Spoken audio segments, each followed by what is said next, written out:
Boa noite, irmãos de Caravana de Conselheiro. Vamos fazer a prece inicial. Pai, obrigada por mais um encontro com os nossos amigos da Caravana da Casa de Conselheiro. Pai, peço que todos que aqui se encontram possam sentir fortalecidos e amparados com essas vibrações de paz. Pedimos a Ti, Pai amado, a Jesus, a Ismael, a Maria Santíssima, a Conselheiro amigo, que possamos ter fé e forças para passar por tudo que está acontecendo. Sabemos que não estamos sós. Peço também, Pai amado, pelos médicos, enfermeiros, por todas as equipes de saúde que trabalham nos hospitais e pelos enfermos. Também, Pai, que estejas partindo para a pátria espiritual, os irmãozinhos que estão partindo para a pátria espiritual e o conforto necessário para seus familiares. Enfim, Pai, como eternos pedintes que somos, peço pelos governantes e que haja também entendimento em todo lugar também, Pai, onde campeia a dor, a lágrima e o sofrimento. Pedimos a vossa permissão para darmos início à reunião da noite de hoje. Pedimos também que vós possa cobrir com as tuas bênçãos de amor a nossa irmã Regina, que vai passar para nós o estudo da noite de hoje. Abençoe ela. Fique conosco, Senhor, agora e sempre, graças a Deus.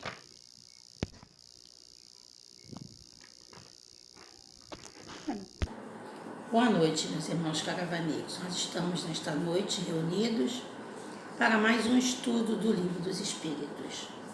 Coube a nós um fragmento do item 222.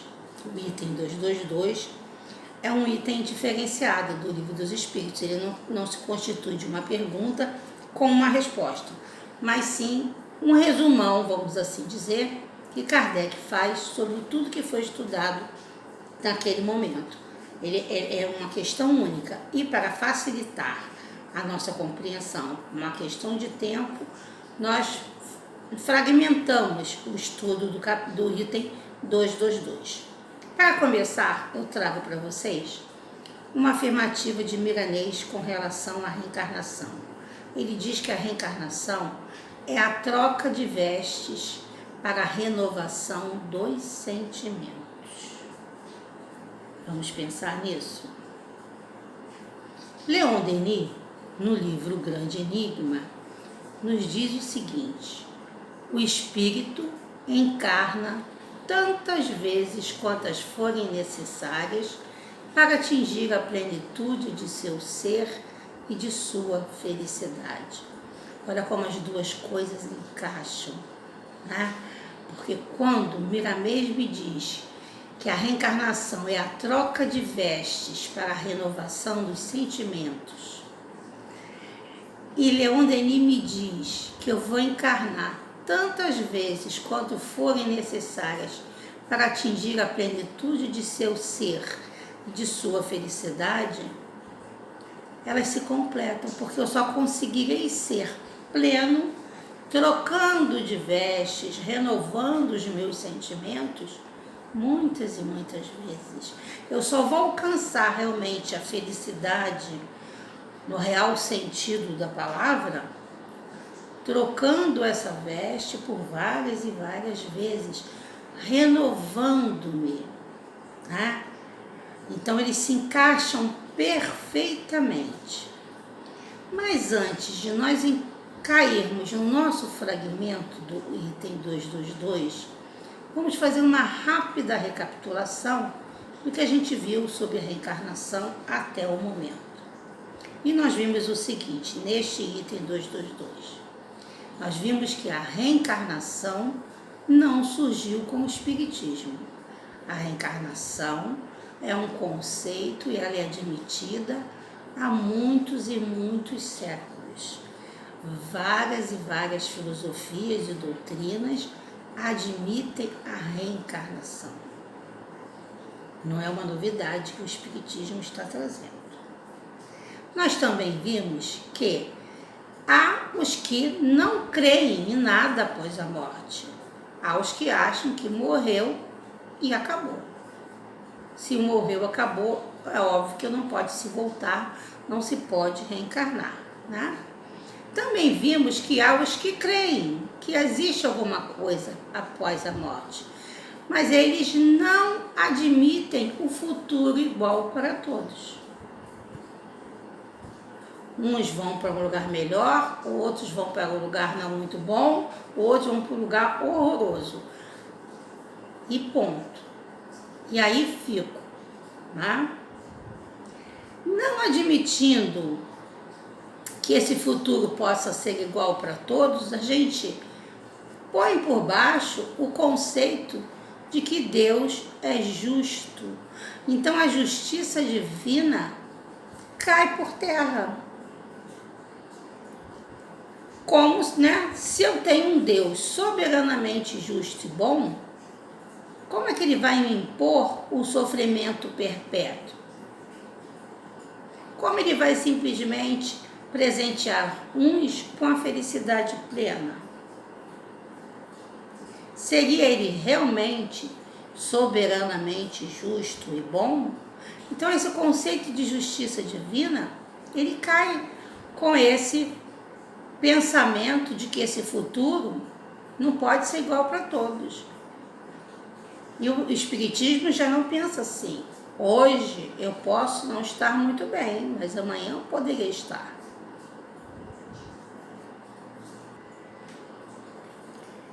Bom, então vamos começar a refletir sobre o item 222, que vai fazer com que a gente trabalhe essa questão da negação da reencarnação, né? Negar a reencarnação é igual a gente dizer que só há uma existência corporal. Eu só terei um corpo. Eu só estarei no corpo por uma vez. E nada mais. Se não há reencarnação, só existe então uma vida corporal. O que era então essa alma antes de estar nesse corpo? Ela não existia? Ela é criada no momento de estar no corpo? Como ela chegaria então a esse corpo? Criou-se, a alma criou-se, o corpo, eles se juntaram. Se ela já existia antes deste corpo, em que situação ela se encontrava? Ela tinha uma individualidade? Ou ela fazia parte de um todo? Ela já era isto que se apresenta aqui?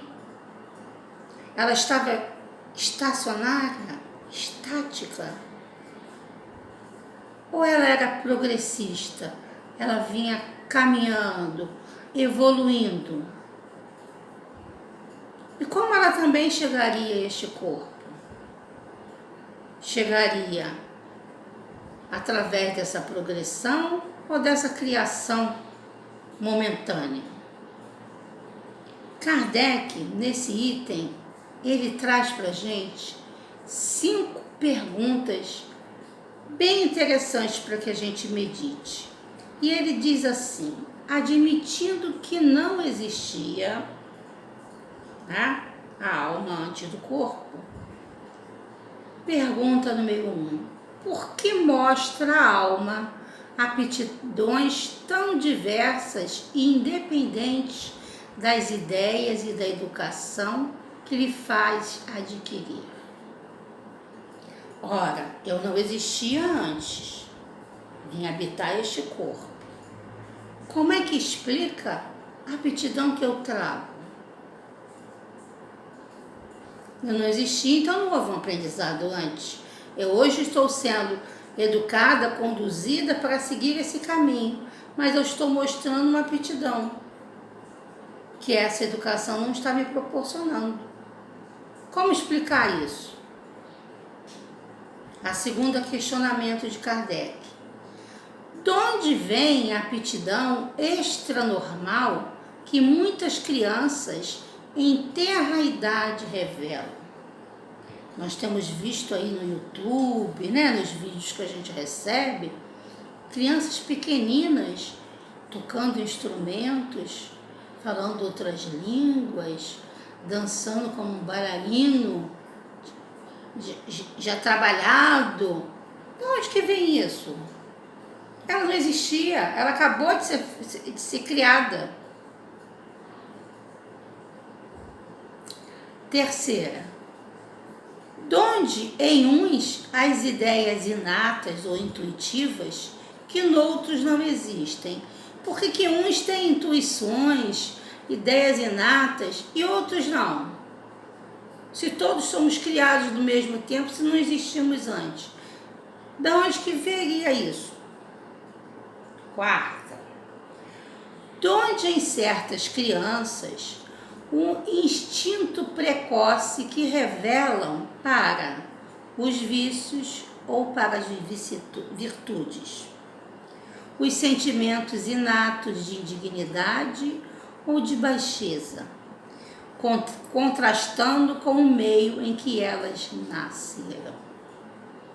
Nós vemos crianças, nós vemos pessoas criadas num meio ainda muito precário, num mundo de uma educação não tão elaborada, e eles têm assim virtudes, têm gestos, têm hábitos que contradiz aquilo tudo.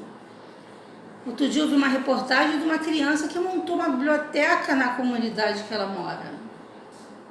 Então, onde que ela tirou essa virtude de se interessar pelos livros e de querer favorecer ao outro o conhecimento? Se ela não convive com esse tipo de coisa, se é até difícil ter um livro, e ela foi buscar para montar isso. Da onde? Por que em situações, em famílias tão bem estruturadas, crianças manifestam certos desvios de conduta? É isso que Kardec vem questionando. Não existia nada antes. E a quinta, porque abstraindo-se da educação, uns homens são mais adiantados do que o outro, não considerando o fator de ter passado por uma escolaridade grande, por ter vivenciado experiências educativas tão aprimoradas, porque uns se mostram tão adiantados e outros que vivenciam essa situação não conseguem atingir? Qual a explicação para isso? Este é o questionamento que Kardec vem nos fazer.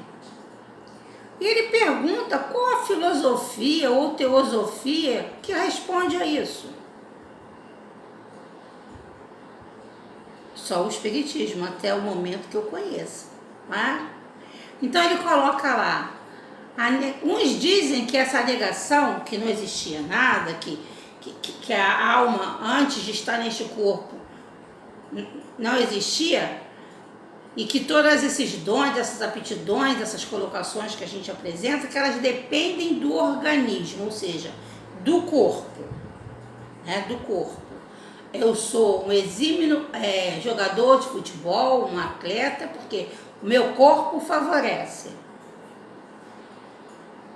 Eu tenho tendências não muito sadias, porque o meu corpo me permite. É o famoso, a carne é fraca. E aí, por isso eu fiz esse tipo de coisa. Por isso eu tive esse desvio. Né? A culpa é do corpo. O organismo é que interferiu. E por isso eu tenho essas atitudes. O que acontece quando essa negação coloca que todas essas consequências, todos esses meus atos são correspondentes unicamente pelo meu organismo? Eu estou fazendo com que o homem, né, passa a ser um joguete da matéria. O espírito passa a ser um joguete da matéria. Então este corpo faz o que ele quiser com este espírito. Por outro lado, é muito bom, por quê? Porque ele exclui deste espírito a responsabilidade pelos seus atos. Foi porque a carne era fraca. Eu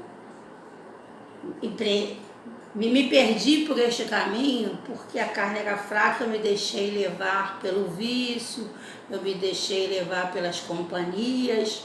Então, eu tiro a responsabilidade deste espírito e a responsabilidade passa dentro desse corpo, porque afinal de contas o corpo não vai acabar, ele vai acabar e tudo vai se enterrar lá com ele. Mais uma vez a gente volta lá no início. E onde fica a justiça divina nessa história? Uns dizem que a negação é só assim o que justifica, porque Deus quis. Deus quis que eu tivesse aptidão para isso, Deus quis que eu tivesse grande inteligência, Deus quis que eu fosse favorecido nesse aspecto ou naquele outro. Aí nós vamos mostrar como... Vamos bater em outro aspecto, né? Deus, então, é parcial. Ele escolhe. Gostei da Regina, então, para ela, vou favorecê-la nesse sentido. Não gostei da Regina. Vamos tirar dela essas oportunidades. Se ele é imparcial, como ele poderia agir assim? Eu tornando Deus parcial, eu tiro dele também a característica de ser justo e bom. Isso está correto? E aí nós vamos ver Miramês, nosso querido Miramês, no livro Filosofia Espírita, ele tem uma página intitulada Troca de Corpos, que a nossa irmã Leila até trouxe no estudo dela também essa página. Eu trouxe 3 fragmentos da página para que a gente pense. O primeiro é quando ele diz assim: a reencarnação encontrou seu ambiente favorável na doutrina espírita, até mesmo como princípio, como lei irremovível, para explicar muitos aspectos das desigualdades entre seres que estagiam na Terra. Somente as vidas sucessivas nos mostram a bondade de Deus e a sua justiça. Então, Miramês aqui vem deixando bem claro que a doutrina espírita explica todas essas questões levantadas por Kardec. A doutrina espírita é a única que vai mostrar que Deus realmente, ele é justo e bom, ele é imparcial, porque ela tem condições de explicar tudo isto através das vidas sucessivas. A cada experiência eu vou amealhando condições de ser melhor. Consequentemente, a cada encarnação eu vou trazendo as conquistas e os defeitos que eu ainda tenho, para ir me aprimorando. E ele continua: Allan Kardec encontrou nas vidas múltiplas o alicerce da doutrina dos espíritos, e todos eles, por intermédio de variados médios em lugares diferentes, confirmaram a doutrina das vidas sucessivas. E ele também aqui nos lembra que isto não foi trazido por Kardec, isto não foi trazido pelo Espírito X, mas sim, isto é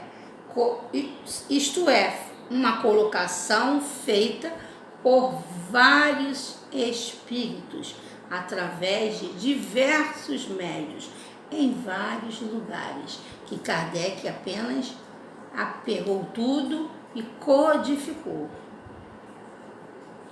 Isto é um bracejar de alegria nos corações de todas as criaturas, porque, além de revelar a verdade, nos mostra a oportunidade de granjear condições elevadas em vários caminhos do aprendizado. Isso é maravilhoso, né?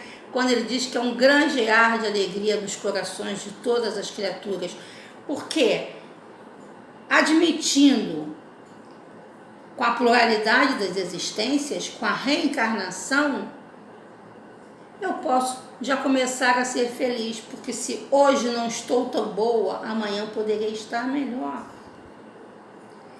Porque eu sei que eu terei condição de ir marchando no meu tempo, no meu ritmo, até alcançar realmente essa plenitude que Leon Denis nos colocou lá no início.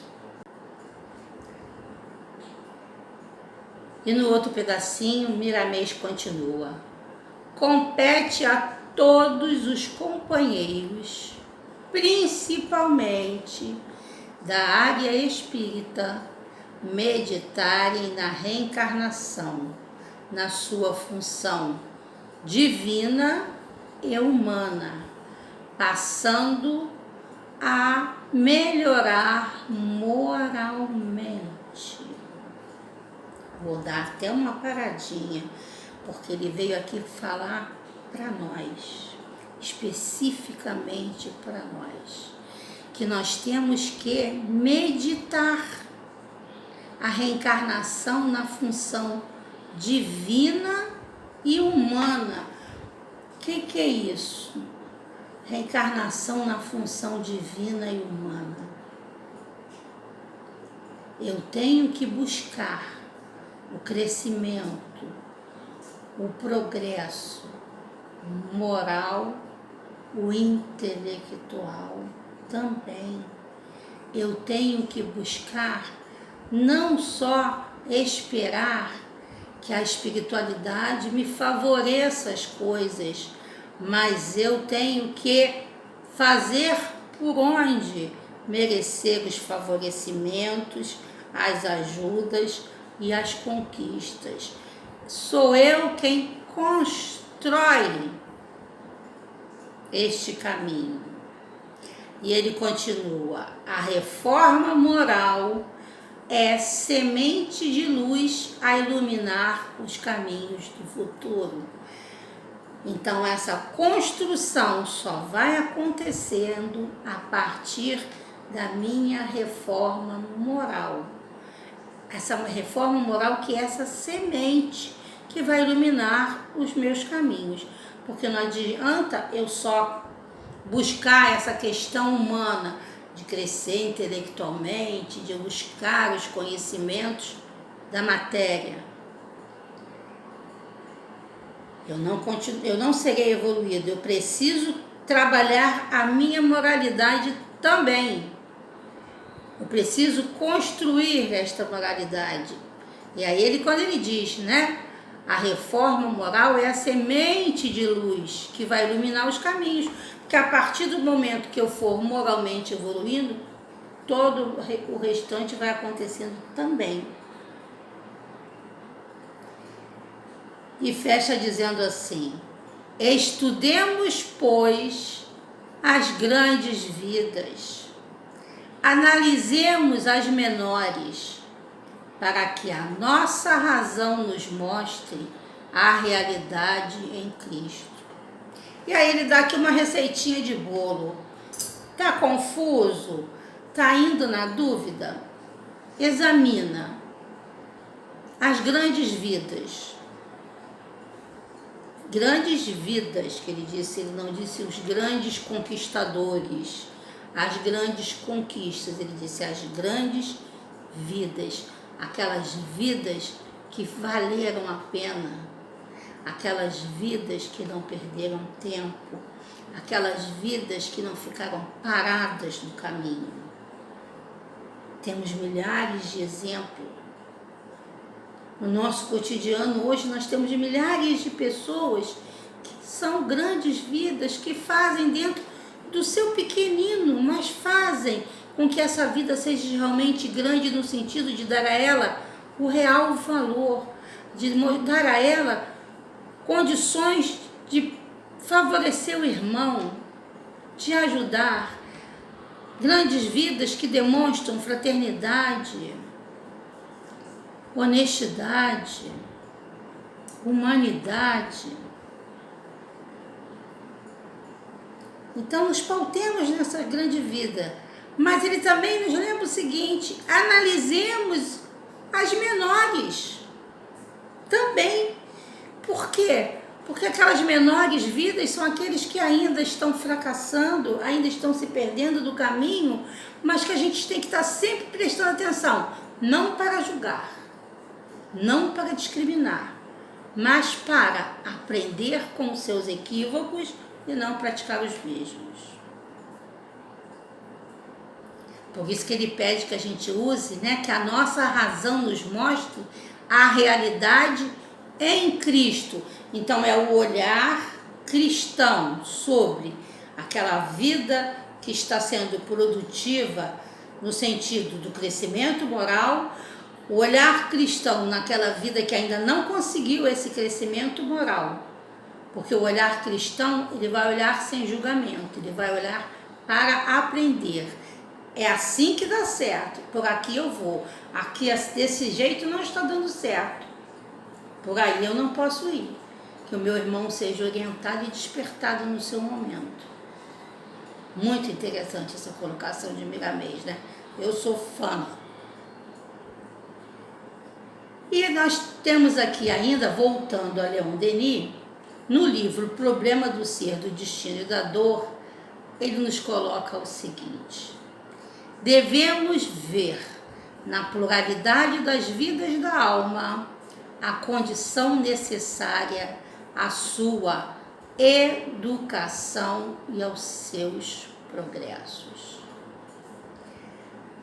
Temos que colocar nas nossas cabecinhas que reencarnamos e reencarnamos para nos educar. Educar não é ter escolaridade. Educar não é ter ensinamento acadêmico. É educar, é humanizar-se, é tornar-se moralmente melhor. Porque só aí é que a gente vai realmente progredir. E aí, para fechar a nossa reflexão, a gente volta lá para aquela colocação primeira que eu fiz de Miramês. Vocês lembram qual era? Sobre a reencarnação? Miramês diz assim, vou repetir: a reencarnação é a troca de vestes para a renovação dos sentimentos. Eu acho que essa frase, ela é perfeita, ela diz tudo, ela resume tudo que foi dito nos estudos anteriores e nessa nossa pequena reflexão deste fragmento do 222. A reencarnação é a troca de veste para a renovação dos sentimentos. Se eu não renovar os meus sentimentos, eu estarei perdendo tempo. Terei que novamente repetir, aí vou. E é claro, a gente também tem que ter essa clareza que em uma encarnação eu não consigo renovar todos os meus sentimentos. Nós somos pequenininhos, muito pequenininhos, mas queremos crescer. Então vamos paulatinamente renovando esses sentimentos. E o primeiro podia ser aquele que Leon Denis lá nos lembrou. Foi Leon Denis ou foi... Não, foi o próprio Miramês, quando pede que a gente analise as vidas dos menores, segundo a realidade cristã. Já estarei renovando o sentimento, porque eu vou olhar e não vou julgar. Já estamos conseguindo fazer isso? Sentimentos. Hoje já sou mais desprendida. Hoje já tiro e dou para o meu irmão que está nu com frio. Sentimentos pequenos. Cada dia um passo, a cada dia um passo. Mas sempre um passo, como também nos lembra de Ondeli. Para a frente e para o alto. Sempre. Bom, meus irmãos, e assim nós concluímos a nossa reflexão da noite.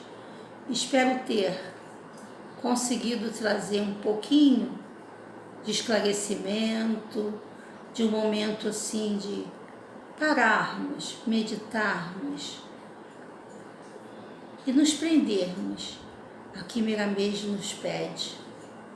Usemos esta troca de roupa da melhor forma possível. Vamos então, meus irmãos, unirmos os nossos corações nesse momento para agradecer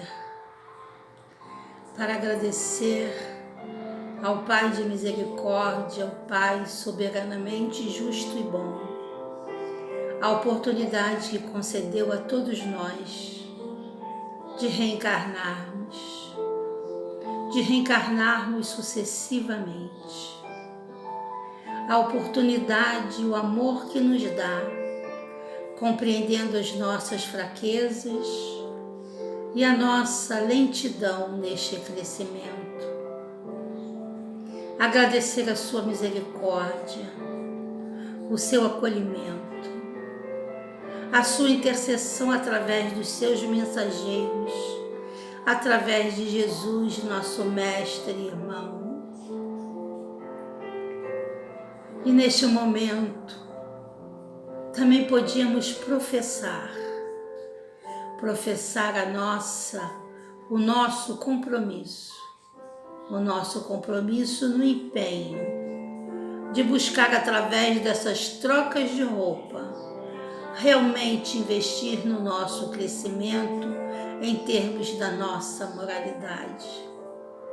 Não nos deixarmos levar pelas fraquezas da matéria, mas termos sempre em mente os ensinamentos do Cristo Jesus, para um dia podermos alcançar primeiro a humanidade e depois a angelitude.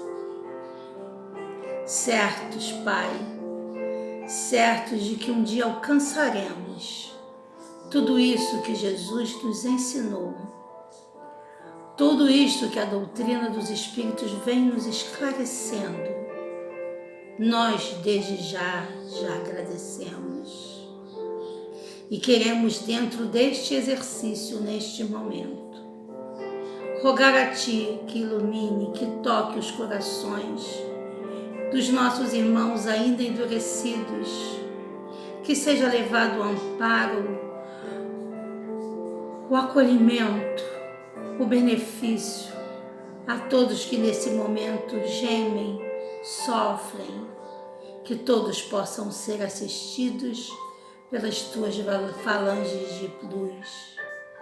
Que a paz, Senhor, troque a todos os corações e que esta caravana bendita, esta caravana do amor, possa continuar a sua caminhada, levando a doutrina dos Espíritos, levando os ensinamentos do Cristo e nos proporcionando, Pai, o crescimento moral, a evolução espiritual. Graças a Deus.